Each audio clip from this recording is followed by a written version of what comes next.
Hey everyone, a Tuesday edition of Brown's Thoughts here on the Off the Mic Sports Network. An interesting story out of the Senior Bowl. Andrew Berry addressing the media, basically saying that no matter what the offer is, they're not trading Myles Garrett.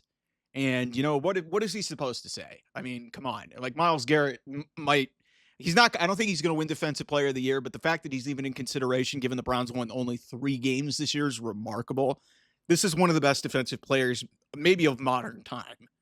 Like, it's remarkable what Myles Garrett's been able to do in his career. Here's the thing, and I think I said this on this channel before.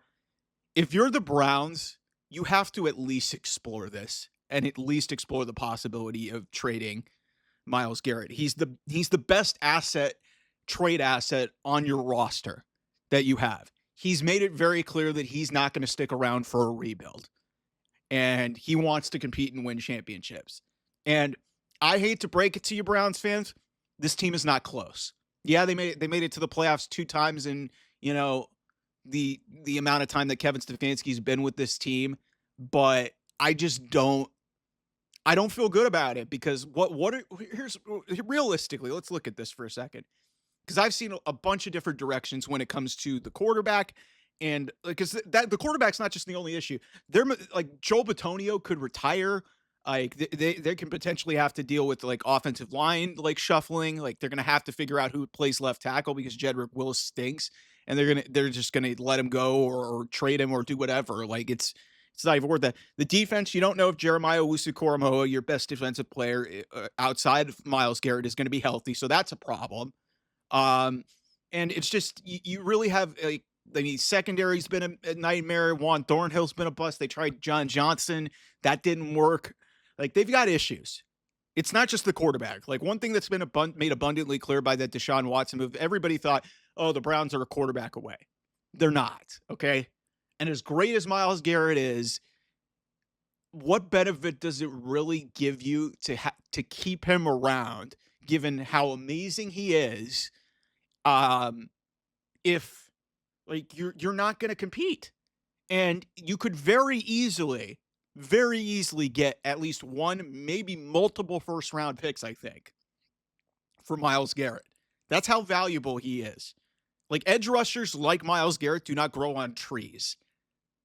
But that being said, I think the Browns line of thinking is going to be very interesting because a lot of what happens in the NFL draft is going to be very interesting and very telling about how the Browns think they're going to operate moving forward. They're going to tell you, "Hey, we want to compete and potentially, win the AFC North and potentially, try to take a crack at Patrick Mahomes." Because the Browns, even though they didn't beat Patrick Mahomes in Kansas City, they were close. Although Patrick Mahomes didn't play like a half of that game, and they couldn't stop Chad Henne, so that's a separate issue. But you really have to look at this and wonder, especially with them having the second pick in the draft. Okay, do we really want to take a quarterback? Because I see a lot of people hammering that home and saying, "Oh, we have to take a quarterback. We absolutely have to take a quarterback." If you paid attention to this channel, no, you don't, because Cam Ward or Shadur Sanders are. There are scouts that say JJ McCarthy would be taken ahead of both of those guys, and JJ McCarthy was the 5th quarterback taken last year. It hasn't even played a down he hasn't even played a snap of professional football, at least in the regular season. I think he played some preseason snaps. So I don't think the quarterback is the solution. Like if it's Cam Ward and you think Cam Ward is good enough, and Abdul Carter, and believe me, like that's where my point is. If Abdul Carter is gone at number 1 to Tennessee, then you really have to at least evaluate and consider Cam Ward, because what's to say that he may not be the guy?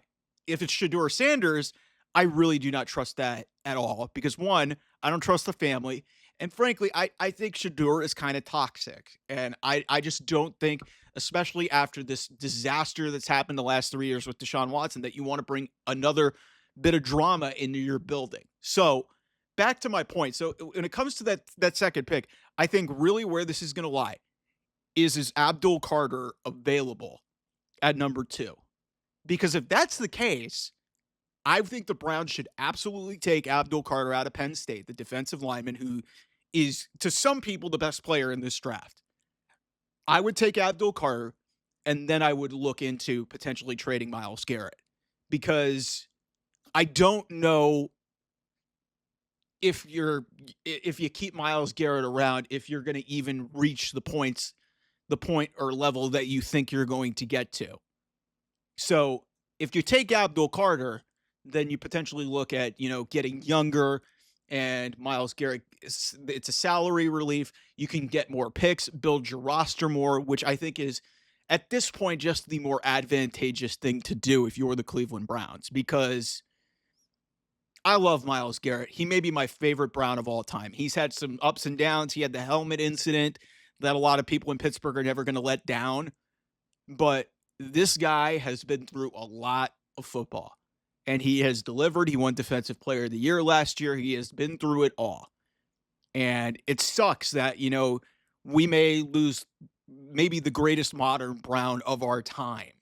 He's right up there with Joe Thomas in terms of, iconic Browns of this era. And that's saying a lot because considering, since 99, there's been some good players that have come through Cleveland, but not a lot that have been legendary. And Myles Garrett's going to be in the Hall of Fame. And I hate that we're even having this conversation, but I've seen it. And now seeing Andrew Berry address it really, publicly for the first time in a while.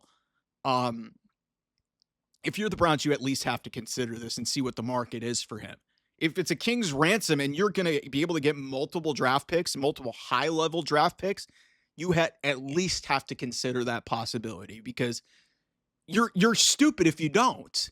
Like I love Myles Garrett. I think 95 is going to be in the Ring of Honor. He's one of the greatest players to ever put on the orange and brown. But there's a ceiling right now with this team, and I don't know how much further past the divisional round, which is the furthest they've gotten in this iteration of the Browns. I don't know if getting past the divisional round. I don't know if you're making the playoffs in the AFC with the roster as is with Myles Garrett. I just don't know.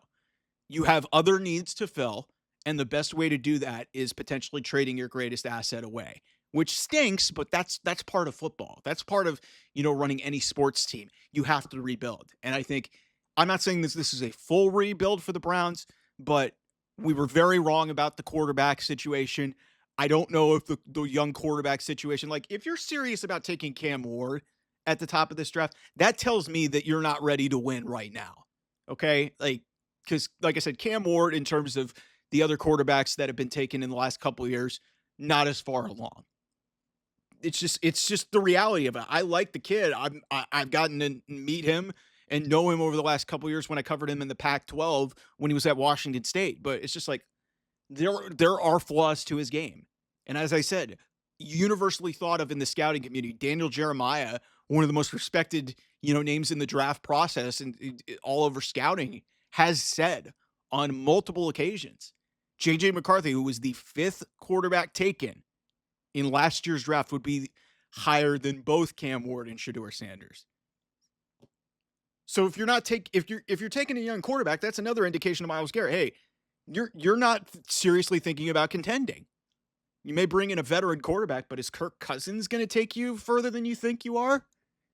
Like, I know there were some flaws in the scheme and everything, and they had to shuffle the coaching staff, but this team won 3 games. They're beat up defensively. Offensively, like, they got to figure out how their offense is going to look with Tommy Rees, and they don't have a quarterback. It's just, there's a lot going into this where I think it's a smart idea to at least see what you can get. This is probably the highest value that you can get for somebody like a Myles Garrett. And realistically, if you're not going to compete, and I don't think this team is close to getting to Kansas City or any of the top teams, even Baltimore, even teams in their own division. Like, I don't think this team's close. So you got to at least think about it. It sucks, but that's the reality of the situation. So those are my Browns thoughts here for now.